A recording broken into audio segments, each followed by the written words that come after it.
Well, hello everyone. Welcome to Star Education to learn the whole concepts of science. Myself Brijesh Dubey, and today we are studying NCERT syllabus from class 7. That is chapter number 1, Nutrition in Plants. So ये इस chapter का second lecture है। जैसा कि आप सभी जानते हैं, फर्स्ट लेक्चर ऑलरेडी अपलोड हो चुका है और आई होप आप सभी ने देखा भी होगा और अच्छे से समझा होगा और उसे एंजॉय भी किया होगा। सो नाउ यहाँ पर अभी हम सेकंड उसका जो लेक्चर है उसमें हम स्टडी करने वाले हैं, दैट इज फोटोसिंथेसिस। तो जैसा कि हम सभी हमारे लेक्चर्स के अंदर में करते हैं, हम हमारा जो लेक्चर चल रहा होता है उससे पहले वाले लेक्चर हमने क्या स्टडी किया था उसके अबाउट हम डिस्कशन करते हैं। तो थोड़ा सा उसको भी देख लेते हैं, तो इस तरीके से एक बार रिवाइज भी हो जाएगा ना। तो प्रीवियस लेक्चर में हमने स्टडी किया था कि फूड क्या होता है, फूड हमको क्यों चाहिए होता है, ओके। और उसी के अकॉर्डिंग हमने न्यूट्रिशन की बात की थी कि एक्चुअल में व्हाट इज न्यूट्रिशन, न्यूट्रिशन के कितने टाइप्स होते हैं और उसके हमने कुछ एग्जांपल्स भी देखे थे। सो मेनली चैप्टर हमारा टोटली बेस्ड है न्यूट्रिशन इन प्लांट्स पर। तो इस टोटल चैप्टर के अंदर में हम प्लांट्स के अंदर में न्यूट्रिशन किस तरीके से होता है उसके अबाउट हम स्टडी करेंगे, ओके। न्यूट्रिशन की डेफिनेशन वगैरह हम सब प्रीवियस लेक्चर में देख चुके हैं। अगर जिस किसी ने भी नहीं देखा है तो आप यहाँ ऊपर दिए आई बटन पर क्लिक करके उस लेक्चर को देख सकते हैं, और अगर कुछ समझ में नहीं आ रहा है तो भी आप ऐसे भी देख सकते हैं, ओके। तो चलिए हम यहाँ पर आगे बढ़ते हैं और देखते हैं कि ग्रीन प्लांट्स जो होते हैं या जिन प्लांट्स में ग्रीन लीव्स होते हैं उन प्लांट्स में न्यूट्रिशन किस तरीके से होता है, ओके। और न्यूट्रिशन होने के लिए क्या क्या उनको जरूरी चीजें होती हैं, ओके। और इसीलिए उनको तो ऑटोट्रॉफ भी कहा जाता है। ये प्रीवियस लेक्चर में हम स्टडी कर चुके हैं, ठीक है। तो चलिए हम अभी आगे बढ़ते हैं, ओके। सो नाउ यहाँ पर मैंने फिगर ड्रॉ करके रखी हुई है। चलो पहले फिगर समझ लेते हैं कि फिगर में है क्या, ठीक है। उसके बाद हम इस पे टॉपिक पर जाएंगे। तो यहाँ पर देख सकते हैं एक प्लांट है, बहुत ज्यादा लीव्स नहीं बनाए हैं, बुक का ही फिगर ली हुई है मैंने यहाँ पर। तो उसके लीव्स हैं बड़े बड़े से। ना यहाँ पर देख सकते हैं सन है, सन में से सनलाइट्स आ रही हैं, वो यहाँ पर एब्जॉर्ब हो रही हैं। उसके कहां पर एब्जॉर्ब हो रही हैं, तो जो लीव्स हैं उसके अंदर में। ना सेकंड थिंग क्या है, एब्जॉर्ब हो रहा है तो कार्बन डाइऑक्साइड उस ग्रीन लीव्स के अंदर में एब्जॉर्ब हो रहा है एंड ऑक्सीजन जो है वहां से रिलीज हो रहा है, ओके। इससे इतना पता चलता है। यहाँ क्लोरोफिल इन लीव्स, ओके। तो लीव्स के अंदर में क्लोरोफिल, अब एक्चुअली ये क्लोरोफिल जो है वो लीव्स में ऐसे ही नहीं होता है बाहर, ठीक है, उसके इनसाइड अंदर में होता है। तो हमको ऐसे ही देखने को नहीं मिलेगा, समझ में आ रहा है। क्योंकि क्लोरोफिल जो होता है वो बहुत ही छोटा, मतलब बहुत ही सूक्ष्म होता है, एकदम टाइनी होता है। तो उसको हम नेक्ड आइज से नहीं देख सकते हैं, उसको देखने के लिए हमको माइक्रोस्कोप की जरूरत पड़ती है, ठीक है। नाउ यहाँ पर वाटर एंड मिनरल, तो वाटर एंड मिनरल ये हम बहुत पहले से स्टडी करते आ रहे हैं कि प्लांट्स को वाटर और मिनरल कहाँ से सप्लाई होता है, तो उनको सॉइल में से सप्लाई हो रहा है। अगर नहीं पढ़ा है तो मैं यहाँ पर बता दे रहा हूँ, ठीक है। तो यहाँ पर वाटर एंड मिनरल उनको मिल जाता है, ठीक है, जमीन में। चलो यहाँ वाटर और मिनरल भी बना देते हैं इस तरीके से, सो ताकि कॉन्सेप्ट और भी क्लियर हो सके, ठीक है ना। तो फिगर अगर आप ड्रॉ कर रहे हैं एग्जाम के अंदर में तो फिगर के नीचे उसका नाम भी लिखना जरूरी है। तो आपको फिगर लिखना पड़ेगा, फिगर किस चीज की आपने ड्रॉ की है वो भी आपको लिखना पड़ेगा, ठीक है। तो चलिए अब हम पूरी प्रोसेस किस तरीके से होती है उस पर चलते हैं, ठीक है ना। ये डेफिनेशन है, जो फर्स्ट लाइन जो है उसमें ये क्या है, उसकी डेफिनेशन है, ठीक है। तो the process of making of food by green plants in the presence of sunlight and chlorophyll is known as photosynthesis। तो ऐसी प्रोसेस जो ग्रीन प्लांट्स के अंदर में अपना फूड खुद से बनाने की प्रोसेस किसकी प्रेजेंस में, तो सनलाइट, ओके, यहाँ अंडरलाइन भी कर देता हूं। तो सनलाइट और क्लोरोफिल इन दोनों की प्रेजेंस में जो उनकी प्रोसेस होती है अपना खुद का फूड बनाने की, उस फूड बनाने की प्रोसेस को हम क्या कहते हैं, तो फोटोसिंथेसिस कहते हैं, ओके ना। नेक्स्ट पॉइंट चलते हैं, green plant make their food themselves. तो ग्रीन प्लांट्स अपना फूड खुद ही बनाते हैं, okay. Leaves have several tiny pores like structures on the lower surface, okay, they called stomata, through which leaves absorb carbon dioxide from air. So green plants के अंदर में जो लीव्स होते हैं, उन लीव्स के अंदर में जो उनका लोअर पार्ट होता है, सपोज इस तरीके से लीफ है, तो ये ऊपर का जो होता है थोड़ा सॉफ्ट होता है और लोअर जो होता है वो थोड़ा रफ होता है, उसकी सरफेस थोड़ी रफ होती है। तो जो उसकी रफ सरफेस होती है वहां बहुत छोटे छोटे टाइनी पोर्स होते हैं। जैसे कि मैंने आपको कहा कि उनको हम नेक्ड आइज से नहीं देख सकते हैं, ठीक है, तो वो हमको ऐसे दिखते नहीं है। तो वहां से क्या होता है कि कार्बन डाइऑक्साइड जो एटमॉस्फेयर में होता है ना, उस पूरे कार्बन डाइऑक्साइड को क्या करते हैं, वो एब्जॉर्ब करने लगते हैं। कब? ड्यूरिंग डे टाइम, जब सन होता है तभी, नाइट में ये प्रोसेस नहीं होती है, ठीक है। तो उन सबको एब्जॉर्ब करता है जितना उसको कार्बन डाइऑक्साइड मिलता है ना, कार्बन डाइऑक्साइड उसको जो मिलता है पूरा एब्जॉर्ब करके अपने अंदर में क्या कर लेता है, उसको कंजर्व कर लेता है। अब आगे की प्रोसेस देखते हैं क्या होता है। हाँ, ये जो टाइनी पोर्स होते हैं इनको स्टोमाटा कहते हैं, ठीक है, इनका नाम स्टोमाटा है।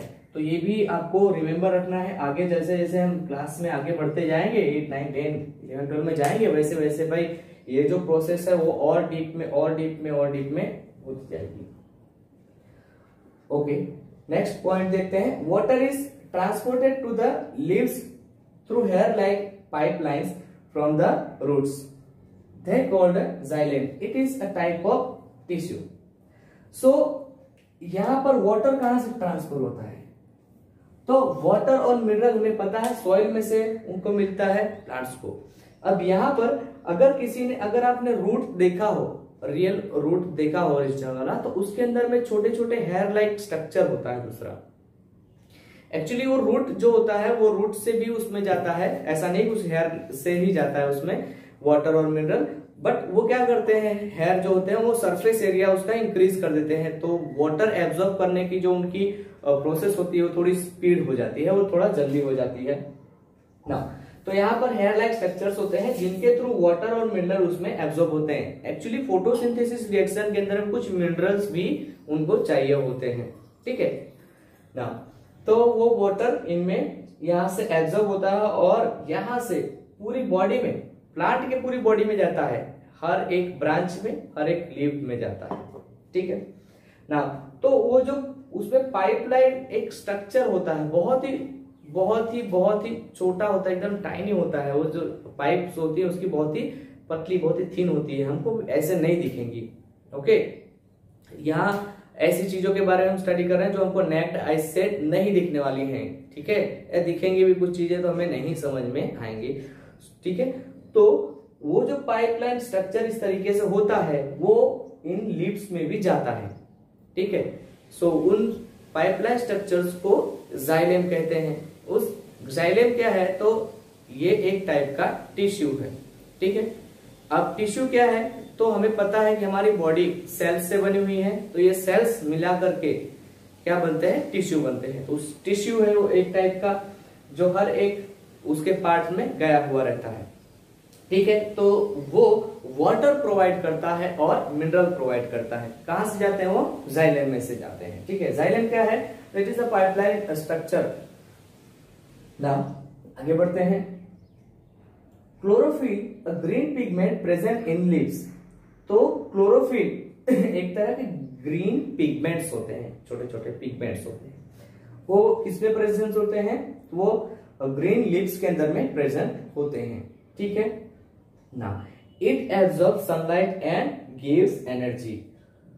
ओके, तो ये क्या करते हैं, तो ये भाई सनलाइट जो होती है उसको एब्जॉर्ब करते हैं। यहाँ पर मैंने ये ड्रॉ करके आपको बताया हुआ है एरो से, क्या कर रहे हैं, वो सनलाइट को एब्जॉर्ब कर रहे हैं और क्या देते हैं, एनर्जी देते हैं। भाई एनर्जी ऐसे दे देते हैं, नहीं ऐसे ही नहीं दे देते हैं।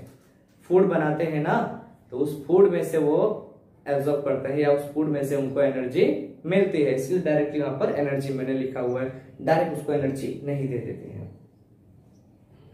Chloroplast is the site of photosynthesis. Chloroplast क्या है, तो क्लोरोप्लास्ट जो है एक साइट है जिसके अंदर में फोटोसिंथेसिस रिएक्शन होती है।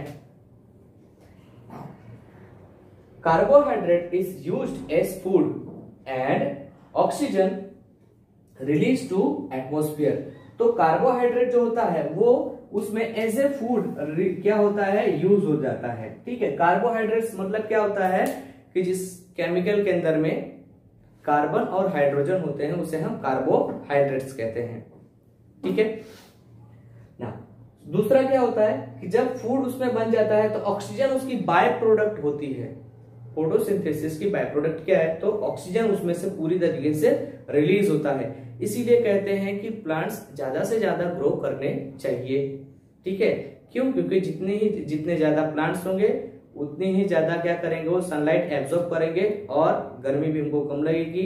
एंड अनदर थिंग क्या होगा, वो ज्यादा से ज्यादा फोटोसिंथेसिस की रिएक्शन करेंगे। फोटोसिंथेसिस रिएक्शन करेंगे तो क्या होगा, फोटोसिंथेसिस रिएक्शन जब करेंगे तो वो अपना फूड खुद बनाएंगे और बाय प्रोडक्ट उसमें से क्या निकलेगा, ऑक्सीजन निकलेगा। और वो ऑक्सीजन क्या करते हैं हमें पता है सबको, हमारे रेस्पिरेशन के लिए बहुत ही जरूरी है। Without oxygen we can't survive. Okay, तो चलिए, तो ये जो पूरी प्रोसेस हुई, इस प्रोसेस को मैंने यहाँ पर केमिकल रिएक्शन के फॉर्म में लिखा हुआ है। ठीक है, ये केमिकल रिएक्शन समटाइम एग्जाम में आती हैं, आपको इसमें से कहीं एक ब्लैंक दे दिया जाता है या पूरी पूरी आपको लिखने को बोला जाता है। तो यहाँ पर हम देख सकते हैं क्या उसको चाहिए, तो 6CO2 प्लस 6H2O। अब यहाँ पर एरो जो है इसको हम रीड करेंगे, इट गिव्स। समटाइम कहीं कहीं हायर स्टैंडर्ड में यहाँ पर सनलाइट भी लिखा होता है। ठीक है, यहाँ हमारे उसमें नहीं है, अभी हम ऐसे ही चल रहे हैं। ठीक है, बिकॉज इट स्टार्टिंग फेज है। तो 6 मोल है कार्बन डाइऑक्साइड के, 6 मोल है H2O के, वाटर के। यहाँ पर हमको क्या मिल रहा है, तो C6H12O6 ओके प्लस 6O2। ये क्या है, तो ये भाई एक्चुअली है ना, इसे हम स्टार्च कह सकते हैं, इसे ग्लूकोज भी कह सकते हैं। ये हाइड्रोकार्बन है। अभी हमने बात की ना कार्बोहाइड्रेट्स। ठीक है, तो कार्बोहाइड्रेट्स इसके अंदर हाइड्रोजन और कार्बन दोनों प्रेजेंट है, देख सकते हैं। C means carbon, H means hydrogen और O मीन्स ऑक्सीजन। तो ये उसका फूड होता है और प्लस 6O2 यानी ऑक्सीजन क्या हो रहा है, वहां से रिलीज हो रहा है। तो मेन जो चाहिए होता है प्लांट को वो ये है C6H12O6, इसको हम स्टार्च कहते हैं। ठीक है, अभी थोड़ा सा बाकी है, इसमें आपको नोट्स बनानी है तो आप स्क्रीनशॉट ले लो। ठीक है, अभी इसी में हम आगे चल रहे हैं इसके अंदर में, तो फोटोसिंथेसिस रिएक्शन में थोड़ा सा बाकी है। ठीक है, ओके।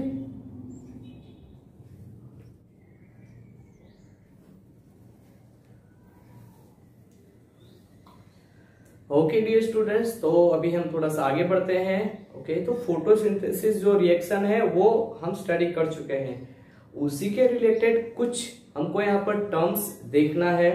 ओके, एंड कुछ ऐसे न्यू थिंग्स हैं जो इसके अंदर में इन्वॉल्व होने वाली हैं। सो ये भी, इसमें से भी शॉर्ट क्वेश्चंस वगैरह बनते हैं। ओके, एंड अगर हम आगे जाते हैं तो समटाइम्स जो कुछ कॉम्पिटिटिव एग्जाम्स वगैरह होती है उसमें से भी इसमें से क्वेश्चंस वगैरह आते हैं, तो ये भी इम्पोर्टेंट है आपके लिए। सो इसके लिए इसको भी हम स्टडी कर लेते हैं क्या है। तो पहला पॉइंट देखते हैं हम। So carbohydrate produce in the process of photosynthesis.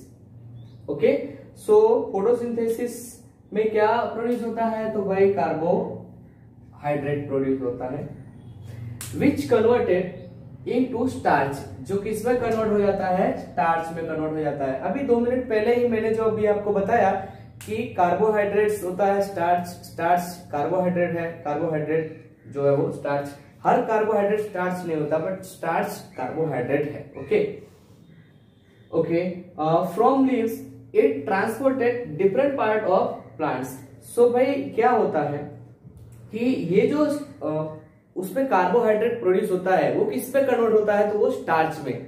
अब ये जो स्टार्च है वो उस लीव्स के अंदर में, ठीक है, उस लीव्स के अंदर में रहता है, वहां पर स्टोर हो जाता है। स्टोर होने के बाद में वो पूरे प्लांट के पूरे बॉडी में, पूरे हर एक पार्ट में क्या होता है, धीरे धीरे ट्रांसफर किया जाता है। एज लाइक जैसे हम फूड इनटेक करते हैं एंड आफ्टर दैट उसमें से जो एनर्जी मिलती है, ठीक है, तो वो हमारी पूरी बॉडी में धीरे धीरे क्या होती है, तो वो धीरे धीरे ट्रांसफर होती है। सेम वे यहाँ पर भी क्या होता है कि जो स्टार्च बनता है उनका फूड ही उनके लिए एनर्जी है, तो वो उनकी पूरी बॉडी के अंदर में क्या होता है, ट्रांसफर होता है। सेकंड पॉइंट देखते हैं, starch is the type of carbohydrate. Carbohydrate का ही टाइप है starch. Okay, produced oxygen is released into atmosphere. तो जो प्रोड्यूस होता है ऑक्सीजन, ठीक है, जो भी फिगर मैंने यहाँ पर ड्रॉ की थी, वो कहाँ रिलीज होता है? तो वो एटमॉस्फेयर के अंदर में रिलीज हो जाता है। ओके, और वही हमारे लिए बहुत ही इंपॉर्टेंट होता है, जो मेंटेन करता है एटमॉस्फेयर को। नाउ थर्ड पॉइंट पे चलते हैं। Leaves look green because of the presence of chlorophyll. तो जो लीव्स होते हैं वो ग्रीन क्यों दिखते हैं? बिकॉज उसमें क्लोरोफिल होते हैं। ठीक है, क्लोरोफिल क्या है? तो वो ग्रीन पिगमेंट्स हैं। ओके, सो हम आगे बढ़ते हैं। देखो, उसमें पिगमेंट की अगर हम बात करें तो लीव्स के अंदर में दूसरे दो टाइप के पिगमेंट्स भी देखे जाते हैं, एक ऑरेंज और एक येलो, बट ग्रीन उसमें ज्यादा होता है, इसके वजह से वो ग्रीन दिखते हैं। वो पिगमेंट्स बहुत ही कम होते हैं, इसके लिए हमको और कलर के वो लीव्स नहीं दिखते हैं ना। और पॉइंट पे आगे बढ़ते हैं। फोर्थ हो गया भाई? नहीं, बाकी है। Because known as leaves known as kitchen of plants. तो लीव्स को प्लांट का किचन भी कहा जाता है। क्यों? Because they make their own food. Because वो अपना फूड खुद से ही बनाते हैं। ओके, सो ये क्वेश्चन जो है वो 1 मार्क्स या 2 मार्क्स में समटाइम्स जो है पूछा जाता है। सो इसको भी आपको रिमेम्बर रखना है कि लीव्स को प्लांट का किचन क्यों कहा जाता है।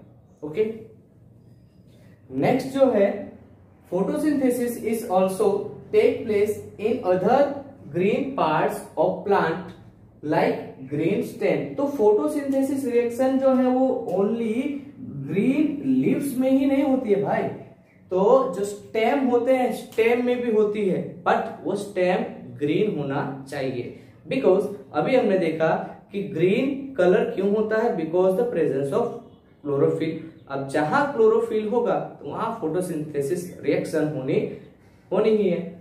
तो जहां पर उनके स्टेम ग्रीन होते हैं या उनकी ब्रांचेस ग्रीन होती है, तो वहां पर भी ये फोटोसिंथेसिस रिएक्शन होती है।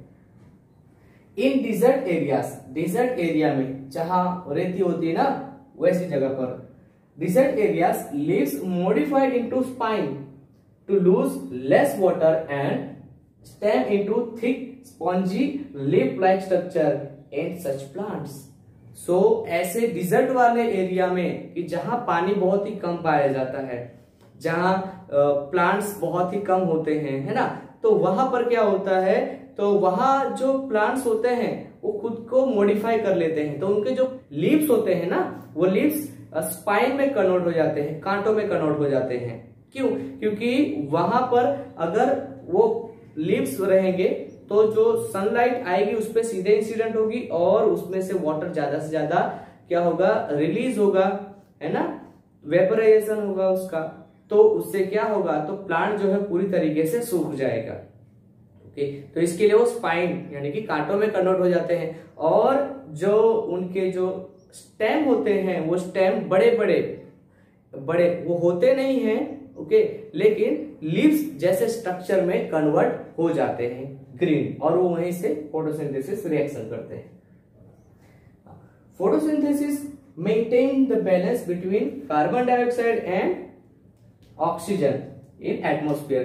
तो फोटोसिंथेसिस जो रिएक्शन है, ठीक है, ये रिएक्शन एटमॉस्फेयर के अंदर में कार्बन डाइऑक्साइड और ऑक्सीजन इन दोनों का बैलेंस बनाए रखती है। नहीं तो सोचो कि हम ह्यूमन इतना पॉल्यूशन कर रहे हैं, तो अब तक तो एटमॉस्फेयर के अंदर में ऑक्सीजन बिल्कुल भी होना ही नहीं चाहिए था, है।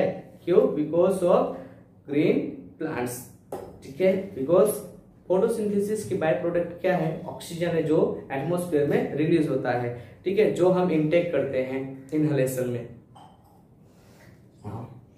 Sunlight is necessary for photosynthesis. Sunlight photosynthesis के लिए जरूरी है। So it called the ultimate source of energy. तो भाई इसीलिए सन को अल्टीमेट सोर्स ऑफ एनर्जी कहा जाता है। व्हाई? बिकॉज अगर सन नहीं होगा फोटोसिंथेसिस रिएक्शन नहीं होगी। No photosynthesis reaction, no life of plants. No life of plants, that mean no life of animal.